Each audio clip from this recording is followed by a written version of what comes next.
gross.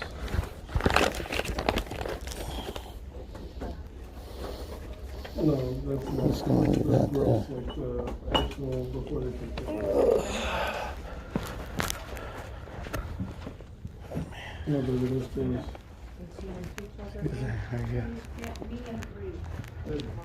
What's it say at the bottom? After taxes. And before I forget, here is your flash drive. Awesome. I brought my computer. I don't know whether that'll help or not. I've never used a flash drive, so I don't actually even know how. I'll let these plug it in, and it should open up. It like should do it files. itself? Yeah. You'll have to unzip some of the files, but that's pretty simple. Okay, yeah, I've done that back in the day, but that was back when AOL was popular. Back when the internet came on CDs. I was the manager of the first internet cafe here in town, called XLN Cafe next to the post office. And the old it was a Red Top Burger building.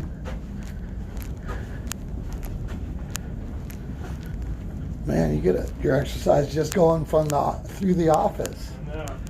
Luckily, this is all this. If you want to put the door behind you. Alright, got it. Alright.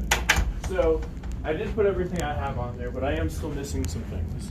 And I don't have the body-worn camera from Manitou yet, even though I have requested it. They ignored my subpoena. So, the steps for that are, I'm going to have my investigator follow up with them and see what the deal is and why they ignored my subpoena.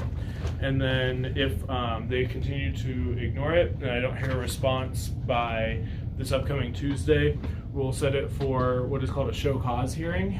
And then depending on whether or not they provide me the body cam before whenever the show cause hearing is, I can ask for sanctions against them for, not responding to a court order. Right. As far as what I do have so far, I looked at the surveillance footage from Starbucks. Unfortunately, they didn't provide me any surveillance footage from the outside. They only provided me surveillance footage from the inside. So Can we be more specific about that in the future and let the judge know that? So I'm going to have my investigator contact them again, because the original subpoena.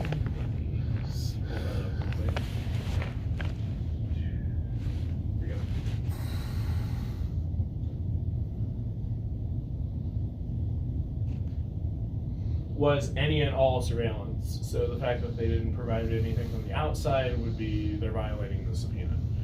So we may have some issues there, but for right now, I am going to just see if they have the video from the outside or what the deal is. If it doesn't exist because they don't have cameras outside, then there's nothing we can do. Right. And then same thing of like having the show cause hearing and trying to have sanctions against Starbucks. That I'll have to talk to somebody about because it's different when it's like a government agency versus a public agency about what sort of remedies that we could get. So I'll have to talk to somebody about that if it doesn't exist. And one of the logical reasons I pulled in and put the vehicle in that position is because it was on private property, and I don't think that it should have been authorized to be towed from there. No, they can't. Well, yeah. So, but if they're in their jurisdiction and they're all popular. I want to talk about with this jurisdiction motion that I had filed. So right now the offer is still open until we argue that motion. Oh, I didn't know you had one. Yeah, we'll talk about that in a second. Okay. So the offer is still open up until we argue that motion. As far as the jurisdiction motion right now, I don't see anything that showed that there were any CSPD officers on the scene or anything like that, and all of this happened in Colorado Springs. The only thing that I'm a little concerned about is that Officer Rathburn, or however it is called, he is a Manitou police officer as well as an El Paso County Sheriff. Right. However, at that time, it's my understanding, based off of what I've read and seen, that he was on duty with Manitou police. Driving a Manitou vehicle. Yeah, my argument there is, while he is an EPSO sheriff, he wasn't acting under the color of his authority as an Ipsos sheriff. He was acting under his color of authority as a Manitou officer, and so he didn't have jurisdiction to stop you there. And how the case law on that comes out is, if he saw you committing a crime or starting the commission of a crime in Manitou, or then he has the authority to stop you, or if he also has the authority to stop you in Colorado Springs if he calls a CSPD officer or an Ipsos sheriff over. He did that after the fact. Okay. A Colorado Springs police officer was on scene, but by that time I had already been cuffed and I'm in the back seat of the car. I didn't have any communication with it. Do you know what CSPD did, if anything? That's what I'm describing, as they did nothing, and the impression by that time I'm in the car in cuffs, and I got my leg against the door, and I'm doing a musical kind of drum kind of this is my protest, illegal search and seizure. And I just kept repeating that, and I was doing that for a purpose, because I knew that the guy was pursuing me way outside of his jurisdiction, but he didn't have probable cause. So he did have probable cause to make a stop, because he said that you had turned your lights off, and that's enough for a probable cause stop. But I think there's jurisdictional issues. I don't think there's a probable cause issue for the DUI, but I do think there are jurisdictional issues. So after you were put in the car, you were put in the Manitou car, right? It was a Manitou vehicle. Yeah. And then what happened? Where did you go? I drove by my house, lights on. I didn't turn lights off until I was in. Hold on. I'm not concerned about what happened. Okay. Once you were in the police car. Okay. What happened? The Colorado Springs police officer was out of earshot, so I could hear what they were saying, but I could tell that the Manitou officer was talking to him, explaining to him what was going on, as I was saying, this is a protest, and you're out of your jurisdiction. I was just letting him know that I kind of know what's going on. Yeah. And that there's that there's already a case going on, so I think I was saying things like this is harassment, but I just stayed to that in kind of rhythmic order, and the Colorado Springs police officer just left. Didn't say a word to me. I asked him for his name and badge number, loud enough for him to hear me. He ignored me. They were probably 5 to 10 feet away from the back seat of the car. The window was right there, but I'm severely deaf, so I couldn't hear anything they were talking about. Okay, so while you were still on the scene, CSPD leaves. Yes. Okay, and then the no Manitou officer takes you to Manitou? Or No, where he you go? he takes me straight to CJC, the bumpy route. Okay. And this is after he's wrestled me into place. He didn't really offer. He didn't say anything about roadside sobriety. He didn't say anything about the hospital. The last time they took me to the hospital after giving me ketamine. So I was like, oh, so are you guys going to treat me like you did last month? And so I was just basically saying, just do your job. And, I'm a big guy and I'm trying to turn around in the vehicle. At some point, I got my cuffs on and he jumps in on top of me. And he's kind of trying to wrestle me into whatever position he thinks I need to be in. And, I'm already sitting in the car with my hands behind my back. But somehow he's in there kind of on top of me. And I'm like, oh, so it is going to be like last week. That's the job you're doing. And so he didn't really, he didn't say anything about drug testing, taking me to the hospital for a blood test. Just took me straight to CJC. And then hit every bump he could along the way, because I was pointing that out. Also, now I get the bumpy ride.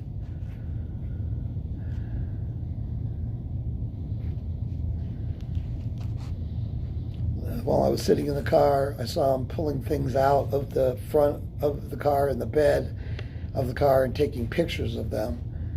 I don't know if there's any significance to what they were doing there, or why they I've been difficult about releasing my truck and my wallet and all my IDs and stuff to me, which I've had to, replace and stuff.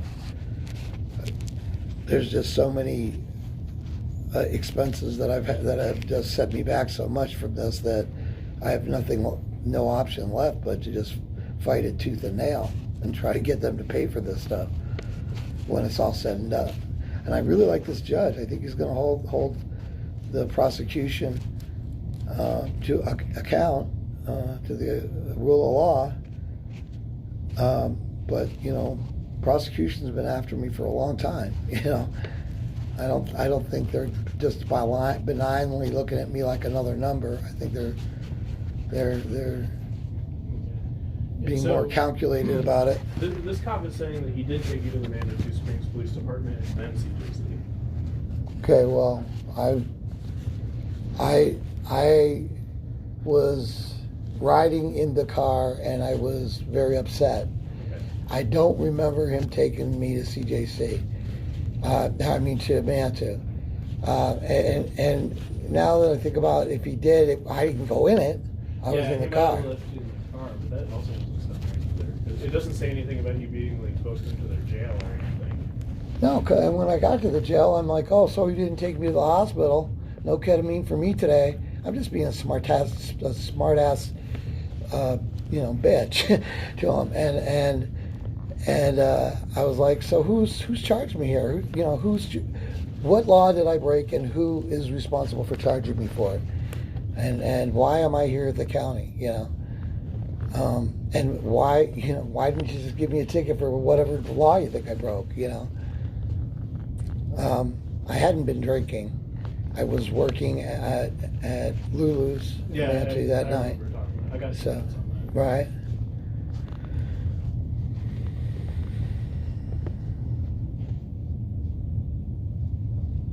Yeah, I think Colorado Springs, and I didn't request Colorado Springs because they didn't really have any activity involved. They passed what would be called an audit, if this were an audit, not just circumstances that happened to me where I fell into kind of an audit mode. Colorado Springs passed it. If they didn't want to get involved and they didn't see it happen, and then that's the way law should work. The same way 2 days ago. They're also saying they're saying that you did smell alcohol, but they're also saying that Because I serve it or clean up after they're also it. saying that you had also spontaneously stated that you were on approximately 7 narcotics at the time. Oh, well, all the time. I mean, I was making the point that when you put me in jail, I don't get them. I talked about the fact So that, what sort of narcotics were you on? well, none of them are controlled, and the painkiller is the least by choice, the least impactive or controlled. It's Tramadol. And that's the main one. I mean, basically what I was making the point of is mixing my prescribed medications with ketamine. I was bitching to him about how they did that last time and giving them an opportunity to do it again, because I said that's what's going to sink you guys on the last time, is that you ordered this and they did it against the law. The person who administered ketamine to me was not a licensed medical practitioner. I'm sure. Well, that's what I'm here to change, because in my case it could have killed me. And the same Sunday I got booked in, the paper that I read on the Sunday of the weekend I got booked in was when Isaiah so-and-so, young black guy in Denver, was murdered in the same fashion. I hear you. Unfortunately, to change that though, that's another civil thing that you're And that's the level of my commitment. I want you to know that. So I fully support you doing that. Cool. I'm just letting you know it's not going to be an element. Yeah, it's not going to be an element of this case unless, I get this. I'm hoping that this judge is going to be different than what's going on this week up in Jefferson County with the cops guy, who they've got in jail, and they've tripled his bond 3 times to $35,000 cash bond now, and they raised the money for them to do that 2 weeks ago, and they're in the process of doing that again. Although it's going to be like 2 weeks before he gets the opportunity to be bailed out for whatever reason they tied him up with. But the judge recused himself. The original judge recused himself today, and so that means that it's going to take a little time to get another judge, a more senior judge in there. But it's also given him more time to get a more legal defense in addition to what he has already had. But the point is, the judge recused himself, but they're all butthurt because we're trying to point out that everybody, especially on the front line, has to be accountable to the Constitution, and that the reason the jails are full is because there's just too many arrests going on that should not be going on. And that's the story. The fucking cops guy are not there to personally beat people up. They're there to get people to personally think about what they're doing in this community and what happened to community policing, and not de-escalation as opposed to escalation. Every experience I've had with Matthew so far has been escalation, and I'm going to stand up for that because it's not community policing. So yeah, I mean that's just kind of my point was that I'm hoping the judge, I was going to ask you to ask the judge if you think it's proper that can we just put this on camera instead of, can we make this a televised case? No. But will he say yes because he's going to be a trendsetter? He's going to. We can't. No, we're not going to do video recording for this. Well, and why? And tell me why you don't think that would be Because useful in what my goals to defend. If I'm going to spend time in jail for this, I want to get the most mileage out of it. I hear you, and I wish that we could do that, but for this level of case and for what it is, that's not going to happen.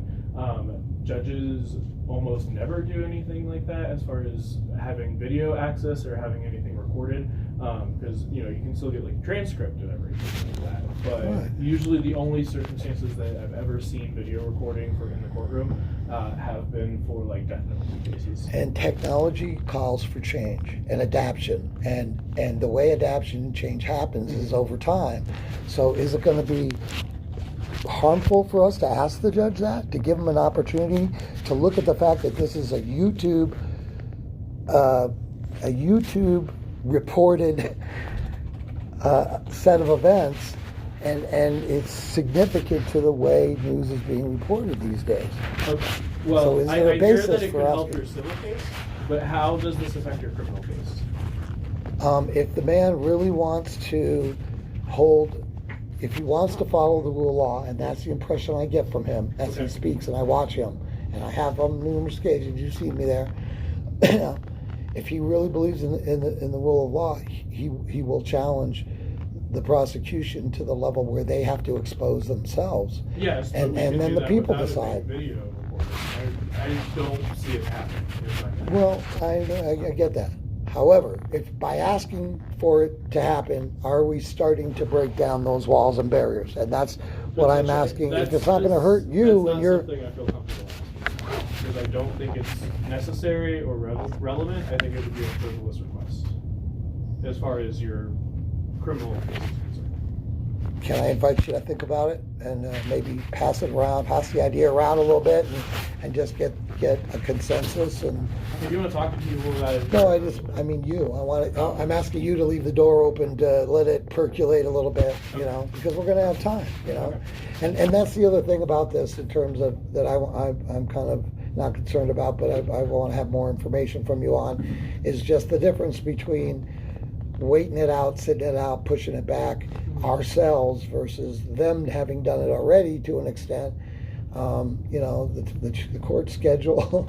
I mean, what's going to work in our best interest now that we're at where we're at in your opinion? We'll talk about Okay. that. The court process is slow, especially in the Division 13, because I set a lot of stuff for trial, and so stuff gets pushed out all the time to where I've that's noticed just that. how it is. I've noticed that.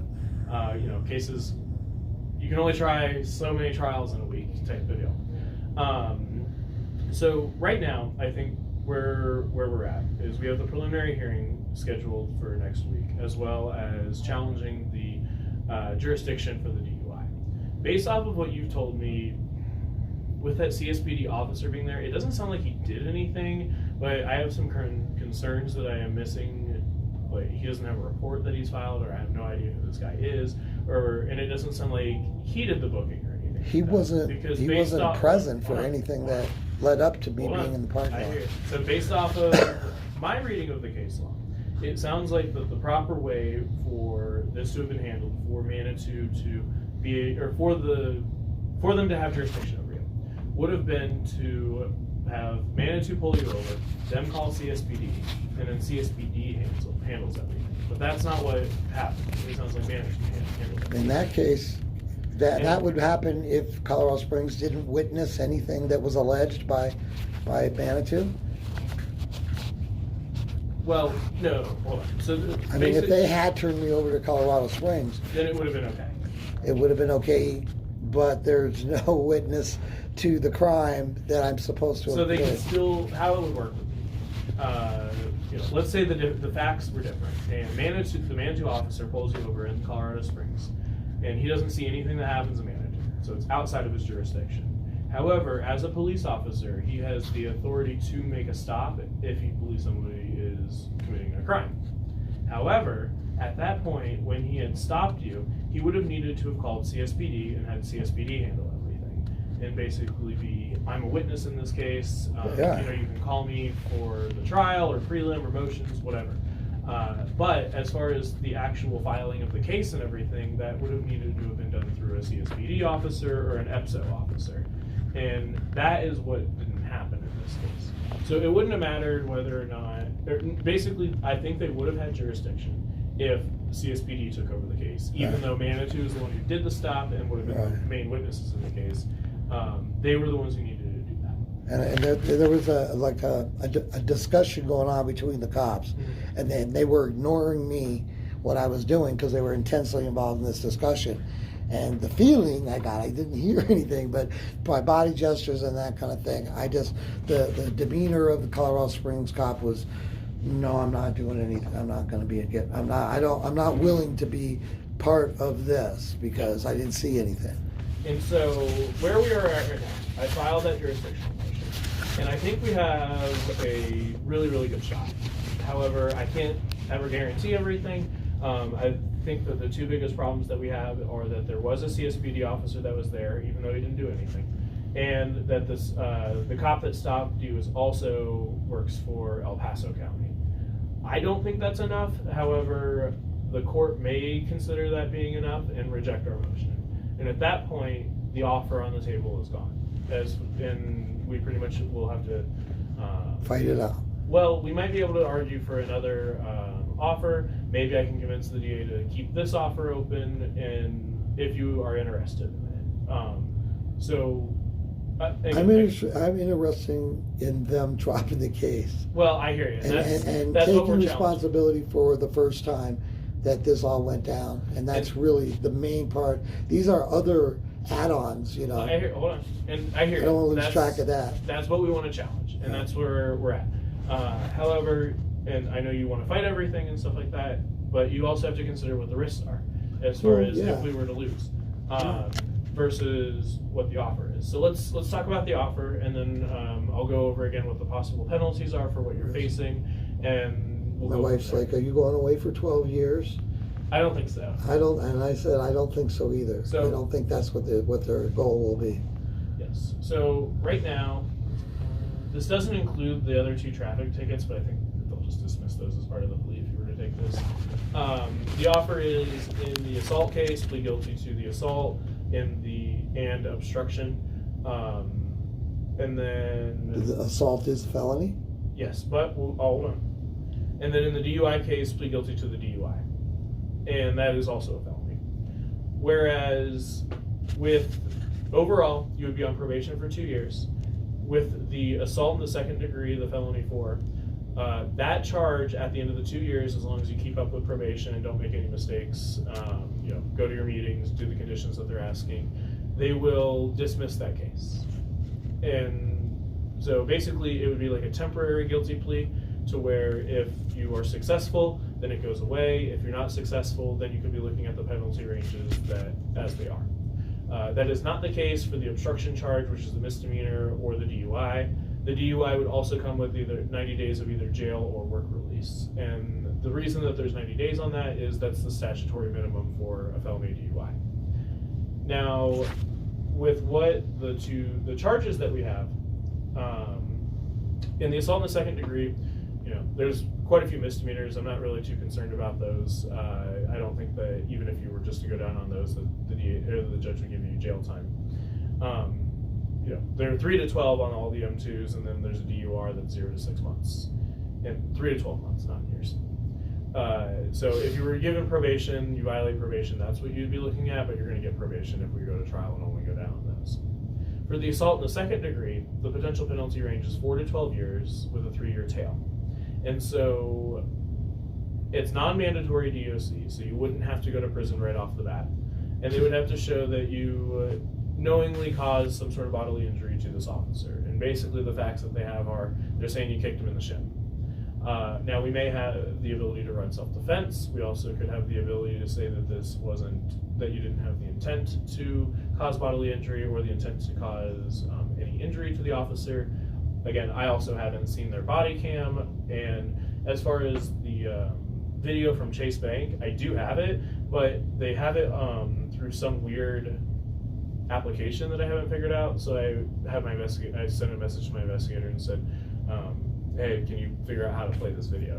Which would be a solution for me that I hope I would get access to. Yeah, I'll tell you how to do it, because I put the video and all the files on there, but I couldn't figure it out how to play it. So but once I know, that's it. I have a friend who's a techie that might be able to figure that out too.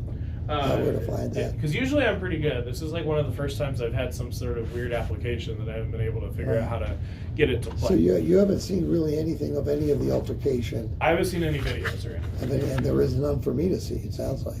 Well, it's on there. I just don't know how to play it yet. Yeah, right. I'm working on figuring that out. But the Bantu footage is going to be vital to my case. Yes. And I requested it on the first day I was out, if you saw that, to them directly. And I've requested it too, and that was part of them ignoring my subpoena. Do you want copies of what I showed you at the courthouse the other day? No, I'm good. In terms of that? Okay. So, where we are at right now, I think if we, take if you want to do the jurisdictional motion that we have filed, still, we can do that. We also, is that one still set for prelim? Let me see. Because I believe, yes. The DUI is also set for prelim, so we have an opportunity to challenge the probable cause, not of the stop, but of the charges in general. And if we do that, then the offer is going to be revoked fully, and the ability for us to negotiate essentially goes away. They may negotiate with us a little bit further down the line, but their typical stance is, fuck you, we're on a trial. With the jurisdictional motion, I think if we just did that and didn't do the prelim, then the DA may be more willing to either give the same offer again or give a similar offer if you're interested in trying to keep that open. If you're absolutely not interested in any offer and just say, fuck it, let's go to trial, I'm game for that too. Yeah. But those are the risks as far as the potential penalty ranges. Well, so the offer flat line is 2 years probation, 90 days jail, and then 3 years beyond completion of probation. So if you end up doing any if you do any sort of DOC time, that's the only way that tail is activated. And that's because I've done something along the line to aggravate this deal. But that hangs as a threat if I did something to aggravate the deal. Well, hold on. It's still over at 2 years. If I get through 2 years without aggravating the 2-year deal, then the 3-year deal is gone. Then there's no parole tail, and the felony 4 is gone. Right. Or the assault is gone. The DUI is staying now. But which is just an extension of habitual traffic offender that I've had in my belt pocket for a lot of years, and I don't think I think that needs to be challenged. Well, that's because it's federal, and what I've heard about this from lawyers that have had to be paid to get this information released and passed out is that if people have not, if cases have not been heard by a jury of their peers that led to that conviction, then it's not counted as a felony habitual offender deal. Well, so And I've been as far- railroaded like that my whole life. So as far as traffic goes, there are no felony traffic charges other than felony DUIs and like vehicular homicides and stuff. There used to be a felony habitual traffic, but that's gone. That went away in 2014, 2015. So how does that affect me now with me wanting to be a gun owner? And when I applied, the CBC denied me, and that was about a year or two ago. That's going to have to be something with a civil attorney again, because I'm not too familiar with like how like gun licensing and stuff like that. Right. But since that is no longer a felony, there might be some avenue to be like, hey, what I was having a felony, but it's no longer a felony. And so since the statutes have changed, I believe that there could be. So I just have to do more homework on that, but where it relates to this particular case is that, does that mean that the felony, the habitual, another DUI on top of my past ones is what I'm getting at and trying to vocalize? Does that mean that it's not a felony? No, the DUI would be one. And then That's what I don't get, because you just said that they abolished that in 14. that's just for the habitual traffic offender. It's not, the DUI isn't a habitual traffic offender situation. That is because you have 3 previous DUIs in your history. So it is kind of it's a different sort of, it's not a habitual traffic, it's a habitual DUI. Right, which is why they justify not giving me concealed carry or whatever. I was just trying to test the system. And with the DUI fourth, that would prevent you from having firearms. Yeah, so so no, I definitely want to like not take this deal. Okay. I believe that they're not in the long run going to think I'm a good investment for long term staying. More of a cost like that, and I'm wanting this. What I've been studying through my Black's Law book is some of the things that I've caught my eye is progressive sentencing, and the one that I want you to know, and that we've got time for me to express this now, is that in the early 90s, mid 90s, I was with a local practitioner in alcohol education and therapy. We were partners in expressing and expanding the knowledge of cognitive behaviorism in this community, in the treatment community, and CJC. So I passed a background check along with him. He already had the ability to go and come from CJC to offer classes in house. I was his tag-along and got okayed to do it. I only did it a couple times because I decided that that my personal life, it was going to take too much out of my personal life to commit to the kind of level, and my kids were at the age where I didn't want to do that. But nevertheless, I passed it, and I got it done then. And since then, I've acquired my key badge, level 2 key badge, for cannabis, which requires a more intensive search into your criminal background. Those are things that I, in the terms of progressive sentencing, what I found when I was there this last 22 days is that I just fell right back into the helping mentality. And not only do the people who I was hanging out with, who sit and play cards all day, and don't really decide to structure their class, their thinking themselves without joining a program they get credit for. I started just getting people interested in talking about these topics, like how you change your mind and change your thinking. So my hope, if I do have to end up doing some time here, I've done community service before, work release before. I've had to go out and stay in the tent for work release. I've been in ComCorp. I have a long history of communicating. I was one of the trainers of cognitive behaviorism in ComCorp in between cases. So I want the judge to know all this and to look. Yeah.